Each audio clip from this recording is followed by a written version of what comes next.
तर मित्रांनो बघू शकता, आता ह्या ज्या आहेत ह्या खांडातल्या शेळ्या आहेत, त्यांना खुराक वगैरे खायची सवय नाही किंवा टोपल्यामध्ये वगैरे वैरण ठेवली तर ती सुद्धा खाण्याची सवय नाही मित्रांनो या शेळ्यांना. त्याच्यामुळं कसं आहे, ह्यांना फिरस्ती तर करावंच लागणार आहे. हे बघा डायरेक्ट तरी बंदिस्त होत नाही फिरस्ती शेळी. थोडं सकाळी 2 तास, संध्याकाळी 2 तास जर फिरवल्या तर सावकाश सावकाश त्यांना सवय लागून जाईल मित्रांनो. दुसऱ्या शेळ्याचं बघू बघू ते म्हणजे इथे ह्या वातावरणामध्ये सूट होतील. बघू शकता ती एक शेळी आहे, तिला पाठबुकुड आहे, तिला एक पाट आहे, अजून ती एक गाभणी हुंडी आणि आतमध्ये काही पिल्ले आहेत 2-3. बघू शकता इकडल्या बाजूला बिल्डर सुबाबूळ आहे. किती जबरदस्त सुबाबूळ आलेली आहे. तुम्हीच विचार करा, आता ह्या शेळ्यांना फिरस्तीमध्ये खायची सवय आहे, पण इथं काय दिसते का चरण तुम्हाला? काय सुद्धा नाही. पण ह्यांना बंदिस्तमध्ये खायची सवय नसल्यामुळं हा सुद्धा चारा म्हणजे हे खात नाहीत. म्हणजे विशेष सवयीचा आहे मित्रांनो. सावकाश सावकाश सावकाश सावकाश जर ह्यांना जर सवय लागली तर ऑटोमॅटिक हिरव्यागार चाऱ्यावरती आपल्या शेळ्या येणार आणि शेळ्या तयार होणार. हां, पण एक गोष्ट लक्षात असू द्या की 1 महिना 2 महिने तर तुम्हाला त्रास काढावाच लागणार आहे बंदिस्त शेळ्या करण्यासाठी. मी डायरेक्टच फिरस्ती आणीन आणि बंदिस्त करीन आणि खुराकावरती भर देईन असं होत नाही मित्रांनो. आता सध्याला आपल्या शेळ्या खुराक वगैरे काय खात सुद्धा नाहीत, कारण त्याला सवयच नाही खुराकाची वगैरे. बाकीच्या शेळ्या आपल्याला सवय वगैरे लागलेली आहे, त्या खातात भरभर भरभर. म्हणजे कसं आहे तुम्हाला सांगतो एका वाक्यातच, बघा डायरेक्ट ज्यावेळेस आपण बंदिस्त करण्याचा प्रयत्न करतो शेळी, त्यावेळेस होते काय, जर ती व्यवस्थित चारा खात नसली, खुराक वगैरे खात नसली तर ऑटोमॅटिक त्याचा परिणाम त्या पिल्लांवर होतो, कारण की दुधाची कमतरता होते. मग पिल्लांची मरतूक होणं, शेळीच्या पासोळ्या सगळ्या उघड्या पडणं, परत शेळी लागवडीला न येणं, म्हणजे कसं आहे एकंदरीत शेळीपालन चुकीच्या दिशेनं जाते. मग त्यावेळेस आपण म्हणतो किंवा एवढा सगळा चारा आहे आमच्याकडे, सुबाबूळ आहे आमच्याकडे, तिकडे बघू शकता मक्का आहे, मेथी घास आहे, आमच्या शेळ्या खातच नाहीत, शेळ्यांना आणि काय पाहिजे, नाही नाही शेळ्या बंदिस्त होतच नाही, त्या जातीला फिरवावंच लागत असते. अशातला काहीच विषय नाही मित्रांनो. आता सध्याला सवय नाही, त्यांच्या पुढं सोनं जरी टाकलं ना मी आपल्या गव्हाणीमध्ये, खात नाहीत मित्रांनो त्या शेळ्या, कारण त्याला सवयच नाही. त्याच्यामुळे सावकाश सावकाश 1 महिना 2 महिना ज्यावेळेस त्या शेळ्या हातावर येतील त्यावेळेस त्यांना सवय लागेल. दुसऱ्या शेळ्यांचं बघू बघू ते म्हणजे खातील खुराक वगैरे सगळ्या गोष्टी. म्हणजे विशेष सवयीचा आहे. लहानपणीपासून जशी सवय आहे तशा त्या शेळ्या वागतात. बघू शकता ह्या 2 शेळ्या बघा, ह्या 2 शेळ्या आणल्यात का सडपारंब्या एकसारख्या आणि जबरदस्त आहेत मित्रांनो. आता ह्या शेळ्या सावकाश सावकाश आपण बंदिस्त करणार आहोत. मस्तपैकी तिकडं सूर्योदय होते बघा. आता घरच्या सुद्धा शेळ्याच्या सोबत सोडलेल्या आहेत मस्तपैकी. आता 1 ते 1.5 महिना झाला शेळ्या सुद्धा सोडलेल्या नव्हत्या.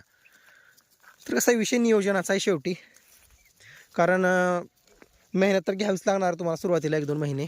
आणि एक वेळ जर शेळी जर बंदिस्त झाली, 1 महिनाभर जर बंदिस्त झाली शेळी, महिनाभर तुम्ही केला बंदिस्त आणि शेळी जशाच तशी राहिली, तर समजून जायचं की आता आपल्या शेळीला समजलेलं आहे की बाबा आपल्या मालकाचं म्हणणं आहे की आपण बाहेर जायचं नाही, आपल्याला इथंच का असेल ते दिवसभर खाण्यासाठी भेटून जाईल.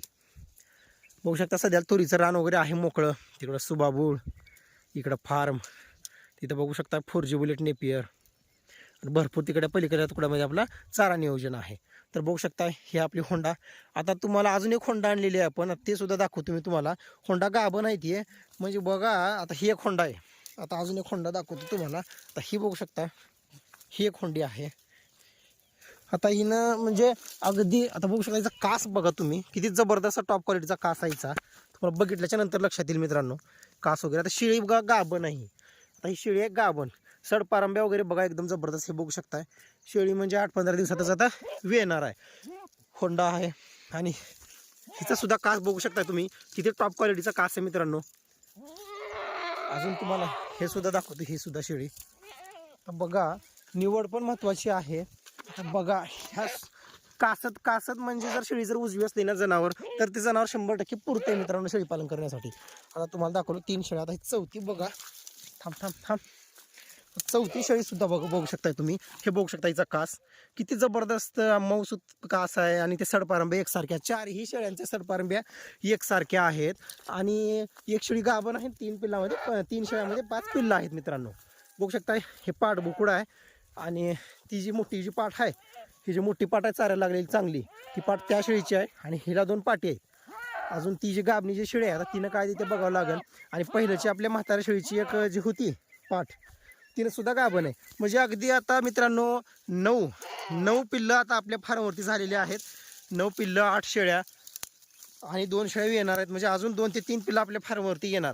म्हणजे कमीत कमी 11 ते 12 पिल्लं आता आपल्या फार्मवरती येणार आहेत. आणि ह्या संपूर्ण पिल्लांची जी विक्री आहे ते करणार आपण जुलै महिन्यामध्ये, जुलै महिन्याच्या पहिल्या आठवड्यामध्ये विक्री करणार. कारण आता सध्याला 1-1, 1.5 महिन्याचे आहे ते सगळे.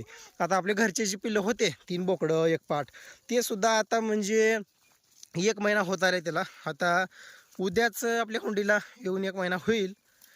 म्हणजे सावकाश सावकाश 5 महिन्याच्या पुढे गेले की आपण मस्तपैकी विक्रीला काढायची आहे. काही पाटीसुद्धा विक्रीला, माझा विक्रीला काढायचं म्हणजे उद्देश नाही पाटींना, कारण शेळ्यांना कासातले भारी आहेत शेळ्या, त्याच्यामुळे त्यांच्या पाटी पण भारी निघणार आहेत ह्यावेळेस. बघू काय होते पुढं.